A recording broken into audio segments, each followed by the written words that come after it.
Hello and welcome students, আশা করি তোমরা সকলেই খুব ভালো আছো। জ্ঞানজ্যোতি কোচিং সেন্টার পক্ষ থেকে তোমাদের সবাইকে আরো একবার স্বাগত। তো আমি মীরা ম্যাম, আমি আজকে তোমাদের সেমিস্টার থেকে তোমাদের যে বাংলা বিষয় রয়েছে সেই বাংলা বিষয় থেকে আবার একটি নতুন টপিক নিয়ে চলে এসেছি। আজকে আমি যেটি নিয়ে আলোচনা করব, দেখো সেটা আমি বোর্ডে লিখিয়ে দিয়েছি। একজন বিখ্যাত নাট্যকার দীনবন্ধু মিত্র যে রয়েছে, তার একটি বিখ্যাত নাটক নীল দর্পণ, এই নাটকটা সম্পর্কে কিন্তু আজকে আমি আলোচনা করব। আলোচনাটি শুরু করার পূর্বে তোমাদের ছোট্ট করে একটা ইনফরমেশন দিয়ে দিই। দেখো বোর্ডের কর্নারে তোমরা দুটো নাম্বার দেখতে পাচ্ছ, এটা হচ্ছে আমাদের Gyanjyoti coaching centre official helpline number. এখানে কিন্তু তোমাদের অনলাইনে ক্লাস করানো হয়, তার সঙ্গে তোমাদের নোটস দেওয়া হয়। তো তোমরা যারা যারা আমাদের সঙ্গে অনলাইন ক্লাসে যুক্ত হতে চাচ্ছ কিংবা আমাদের থেকে নোটস পেতে চাচ্ছ, তারা উপরে দেওয়া এই নাম্বার দুটির সঙ্গে যোগাযোগ করে কিন্তু আমাদের সঙ্গে যুক্ত হয়ে যেতে পারবে। ঠিক আছে, তাহলে আমি আরো আলোচনায় চলে যাচ্ছি। দেখো, প্রথমেই বললাম আজকে একজন বিখ্যাত নাট্যকার দীনবন্ধু মিত্রের যে রচিত একটা বিখ্যাত নাটক নীল দর্পণ, এই নাটকটি সম্পর্কে আমি আলোচনা করব। দেখো বোর্ডে আমি খুবই ছোট ছোট কিছু তথ্য তুলে দিয়েছি, আমি আরো বিস্তারিতভাবে আলোচনা করার চেষ্টা করব। দেখো প্রথম তথ্য যেটা আমি লিখেছি এখানে, যদি আমি বলি এই যে দীনবন্ধু মিত্র যে রয়েছে, এই দীনবন্ধু মিত্রের নীল দর্পণ যে নাটকটা রয়েছে, এই নামটা শুনে আমরা বুঝতে পারছি, নামটা ইঙ্গিত দিয়ে দিচ্ছে যে সেই তৎকালীন সময় যে নীলকর চাষিরা যে ছিল তাদের উপরে যে অত্যাচার, ঠিক আছে, সেই অত্যাচারকে কিন্তু তুলে ধরেছে এই দীনবন্ধু মিত্র কবি তার এই নাটকটার মধ্যে দিয়ে। এই যে নীলকর চাষি যারা ছিল তাদের উপরে এই নীল চাষিদের উপরে নীলকর যারা ছিল, নীলকর মালিকরা, তারা যে তাদেরকে এই নীল চাষ করতে বাধ্য করতো, ঠিক আছে, আর তাদেরকে সেই পরিমাণে কর দিত না।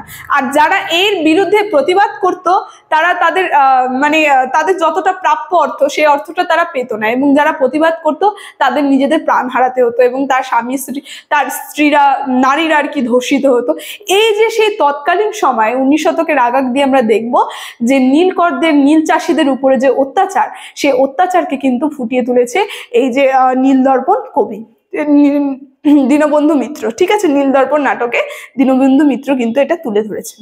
তো আমরা যদি দেখি, দেখো আমি এখানে লিখে দিয়েছি যে দীনবন্ধু মিত্রের একটা অন্যতম শ্রেষ্ঠ নাটক কিন্তু ছিল নীল দর্পণ নাটক।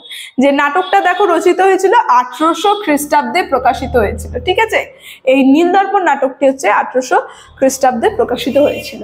এবার যদি বলি এই নাটকটি একটি ট্র্যাজেডি মূলক নাটক। সেই তৎকালীন সময়ে, সেই সময়ের হলো একটা অত্যাচার, যে নীল চাষিদের উপরে যে অত্যাচার, ঠিক আছে, অত্যাচার খুবই সামান্য এখানে কবি তুলে ধরেছেন, সমস্ত কিছু কিন্তু তিনি তুলে ধরেননি, তার থেকে আরো বেশি অত্যাচার তাদের হতো। এই নাটকটার মধ্যে দিয়ে কিন্তু তিনি সেই অত্যাচারের ইতিহাস, নীলকরদের যে উপরে যে অত্যাচার, সেই ইতিহাসটাকে ফুটিয়ে তুলেছে। ঠিক আছে, দেখো আমি প্রথমে বললাম এটা একটা ট্র্যাজেডি মূলক নাটক, আর তার সঙ্গে দেখো আমি এখানে লিখে দিয়েছি এই যে এই নাটকটায় আমরা দেখব তিনটা চরিত্র নাম আমি এখানে লিখে দিয়েছি। একটা হচ্ছে গোলক বসু, নবীন মাধব, বিন্দু মাধব, আরো চরিত্র আছে, আমি তিনটা চরিত্রের নাম তুলে ধরে দিয়েছি। চলো এখন এই নাটকটা সম্পর্কে আমরা একটু জেনে নিই। ঠিক আছে, আগে বলি এই যে দীনবন্ধু মিত্র যে আছে, এই নীল দর্পণ নাটকটা সম্পর্কে তিনি দেখো কি বলেছে। তিনি বলেছেন যে সামাজিক উত্তেজনা এবং উদ্দেশ্যে নাটকটি তার প্রেরিত করিয়েছিল তাহার বিস্তারিত উল্লেখ নিষ্প্রয়োজনের, কারণ তাহা তিনি ইহার উপকরণ উপলক্ষ মাত্র। নীল দর্পণ কেবল নীলকরদের সাময়িক উৎপীড়নের কাহিনী নয়, ইহার মধ্যে যে বাংলার দিন দুঃখী প্রত্যাহিত এবং পল্লী সমাজের যে নিখুঁত করুণ চিত্র, বাস্তব অনুভূতি এবং বেদনায় জীবন্তভাবে প্রতিফলিত হয়েছে। শুধুমাত্র নীলকর যারা ছিল, নীল চাষি যারা ছিল, তাদের যে অত্যাচার, নীল চাষিদের অত্যাচার তা না, সে তৎকালীন সময়ে যে হলো মানুষের, পল্লী সমাজের যে নিখুঁত, তাদের উপরে অত্যাচার, তাদের যে কষ্ট, ঠিক আছে, তাদের যে অত্যাচার এবং কষ্ট, সেই তৎকালীন সময় তাদের যে বাস্তব জীবনের যে দুঃখময় চিত্রটা, সেই দুঃখময় চিত্রটা কিন্তু তিনি এর মধ্যে ফুটিয়ে তুলেছেন, তাই তিনি বলেছেন। দেখো এবার আমরা একটু নাটকটা চলে যাই যে নীল দর্পণ নাটকটা আসলে কি রয়েছে। তিনটা চরিত্রের নাম আমি প্রথমেই বললাম, একটা হচ্ছে গোলক বাবু, একটা নবীন মাধব, বিন্দু মাধব, এই তিনটা চরিত্র, আরো চরিত্র রয়েছে। ঠিক আছে, দেখো বলেছে এই যে নাটকটা যে রয়েছে, এই নাটকটার কেন্দ্রবিন্দু মানে মূল বিষয় হচ্ছে এই গোলক বাবু। ঠিক আছে। এই গোলক বাবুর পরিবারটা এটা হচ্ছে এই নাটকের মূল কেন্দ্র, ঠিক আছে, মানে মূল চরিত্র আমরা বলতে পারি এই গোলক বসু। দেখো বলেছে নাটকে মূল কেন্দ্রবিন্দু হচ্ছে গোলক বসুর পরিবার। এই যে গোলক বসু যে রয়েছে তার পরিবার, এই গোলক বসু হচ্ছে একজন নীল চাষি, ঠিক আছে। তো তার পরিবারের মূল কেন্দ্র আর কি তার পরিবারটা। দেখো কি বলেছে, তিনি যেভাবে ফুটিয়ে তুলেছেন নাটকটায়, বলছে নীলকরগণ এই বসু পরিবারকে নীল চাষ করতে বাধ্য করেছে। এই যে গোলক রে এই চাষি যে আছে গোলক বসু, এই গোলক বসু চাষিকে কি করেছে নীলকরগণরা চাষ করতে, নীল চাষ করতে তাদের উপরে তাদেরকে জোর দিয়েছে, বাধ্য করেছে।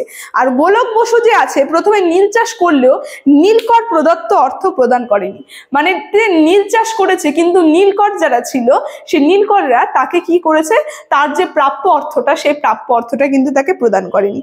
ফলে এই বছর তিনি নীল চাষ করতে অস্বীকার করে দিলেন। তিনি কি করলেন, এক বছর নীল চাষ করলেন না। এবার নীলকরগণ আবার পুষ্করণীর পাড়ে চাষ দিয়েছে এবং নীলকররা জানে যে গ্রামের বিত্তবান চাষি গোলক বসুকে অত্যাচার করলে সমস্ত কৃষক ভয় পাবে। তো এই যে গোলক বসু যে ছিল এ হলো সমাজের আর কি সব থেকে আর কি উঁচুবিত্ত আর কি সব থেকে ধনী মানুষ ছিলেন কিন্তু তিনি। তো তাই তারা যে নীলকর যারা ছিল ওকে কেন্দ্র করেছিল, ওকে টার্গেট করে, মানে ওর উপরে অত্যাচার করলে ও যেহেতু সব থেকে বড় আছে, ঠিক আছে, ওর কাছে বেশি আর কি টাকা পয়সা ধন সম্পত্তি উচ্চবিত্ত মানুষ, তো তার উপরে অত্যাচার করলে যে ছোট কৃষকরা ওরাও ভয় পাবে, বলবে হ্যাঁ ওর উপরে এরকম করেছে আমাদের উপরে তো আরো বেশি করবে।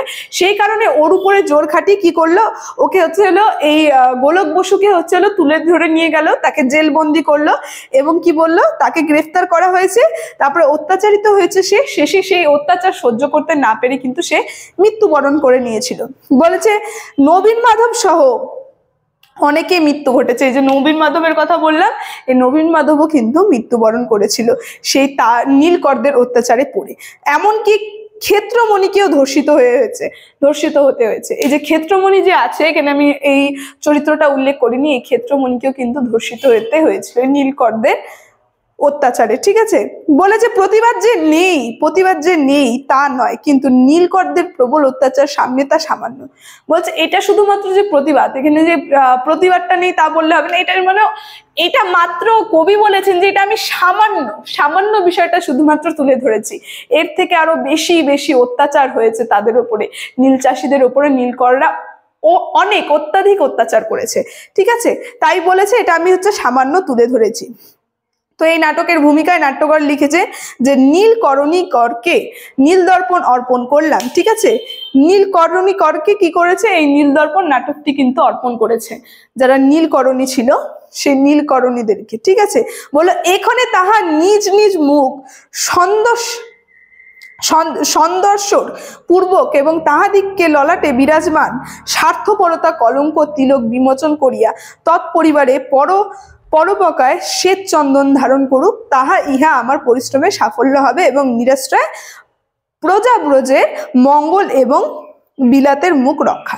মানে তাদেরকে সাবধান করছিল কবি, এই যে দীনবন্ধু মিত্র যে আছে তাদেরকে উদ্দেশ্য করে তাদেরকে সচেতন করছিল, তাদেরকে বার্তা দিচ্ছিল যে তারা যে এই যে অত্যাচারগুলো করছে এই অত্যাচার থেকে যাতে এই যে যারা পরিবেশে নীল চাষিরা রয়েছে তারা যাতে মুক্তি পায় এবং তাদের উপরে যাতে এই অত্যাচার কমানো হোক, তাহলে তার কি হবে, এই নাটকটা কিন্তু সার্থক হবে, ঠিক আছে। তো আজকে এই যে দীনবন্ধু মিত্রের নীল দর্পণ নাটকটা সম্পর্কে আমার আলোচনা এতটুকুনি ছিল। আমি আলোচনাটি এখানে শেষ করছি। আশা করি তোমাদের কিছু হলেও বোঝাতে পেরেছি। ভিডিওটি যদি তোমাদের ভালো লেগে থাকে অবশ্যই like, comment, share and subscribe করে দেবে। Thank you.